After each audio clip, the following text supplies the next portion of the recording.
ગુજરાત ભાજપ પ્રમુખ જગદીશ વિશ્વકર્માની સુરેન્દ્રનગર મુલાકાત, ગેબન શાહ સર્કલથી ભવ્ય બાઇક રેલી તેમજ એમપી શાહ કોલેજ ખાતે વિરાટ સભાનું કરવામાં આવ્યું આયોજન. ભારતીય જનતા પાર્ટી ગુજરાતના પ્રદેશ પ્રમુખ બન્યા બાદ જગદીશભાઈ વિશ્વકર્માની સુરેન્દ્રનગરની પ્રથમ મુલાકાત.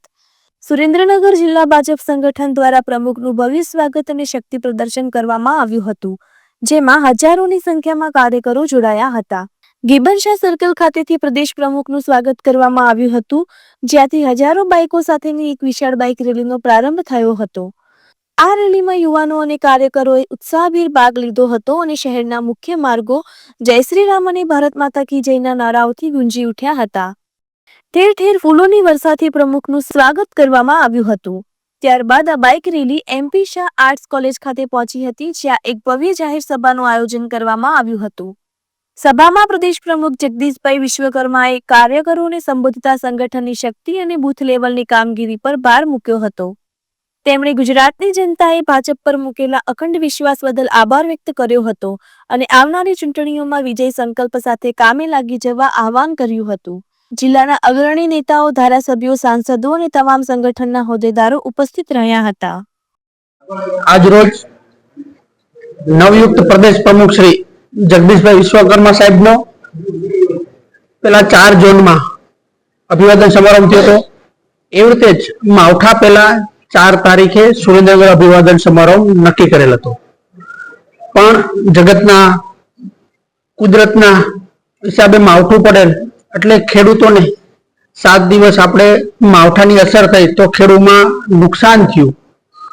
તો એવું કીધું કે ભાઈ મારો અભિવાદન સમારંભ પ્રમુખ સાહેબ કે ન ચાલે, પણ મારો આગ્રહ હતો કે સાહેબ દરેક ખેડૂતો આવશે તો તમને મળશે તો એને પણ રાહત થશે અને સરકાર કાયમી માટે કેન્દ્રની નરેન્દ્રભાઈ મોદી સાહેબની અને ભૂપેન્દ્રભાઈ પટેલ સાહેબની સરકાર જે ખેડૂતો માટે હિતલક્ષી કામો કરી રહ્યા છે તો તમે આવશો તો એમનો ઉત્સાહ વધશે અને એમનો વિશ્વાસ તો ભારતીય જનતા પાર્ટીની સરકાર પર છે જ કે જે માવઠામાં કુદરતમાં જે નુકસાની ગઈ છે એ ક્યાંય ને ક્યાંય સરકાર એમની સાથે ઉભી રહી છે.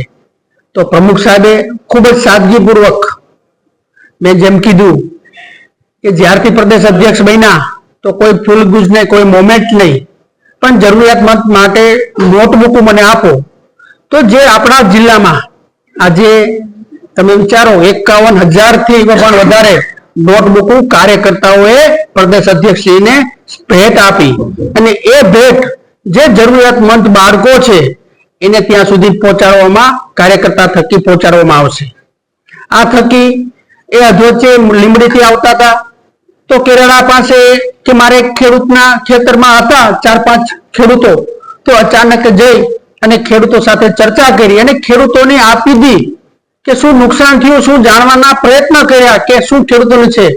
પણ ખેડૂતો પણ જે નરેન્દ્રભાઈ મોદી સાહેબ અને ભૂપેન્દ્રભાઈ પટેલ સાહેબની સરકારે જેમને મદદ કરી રહી છે અને માવઠાની જે અસર થઈ હતી એના દ્વારા વાકેફ કરી અને પ્રદેશ પ્રમુખે કીધું કે અમારી સરકાર ભારતીય જનતા પાર્ટીની સરકાર હર હંમેશ માટે ખેડૂતો સાથે છે એવા વિશ્વાસ સાથે અને જે ભારતીય જનતા પાર્ટીના કાર્યકર્તાઓ થકી ખેડૂતો, મહિલાઓ, માતાઓ, બહેનોએ આજે 25,000થી પણ વધારે જે ઉત્સાહપૂર્વક અભિવાદન સમારંભ નહીં પણ ખેડૂતોને મળવા માટે, પણ અમારા પણ ખેડૂતોને અમે પ્રજાજનો 268 બૂથમાંથી દરેક ખેડૂતો ભાઈઓ તથા બહેનો પ્રદેશ પ્રમુખ સાહેબને મળવા આવ્યા અને એમની સાથે અભિવાદન સમારંભ તો નહોતો રાખ્યો પ્રમુખ સાહેબે, પણ એમને મળીને એમને પણ વિશ્વાસ આવ્યો, એમને પણ આનંદ થયો કે ના અમારી સાથે સરકાર પડખે છે. એ વિશ્વાસ સાથે આજે આ કાર્યક્રમ સુખ સફળતાપૂર્વક પૂર્ણ થયો.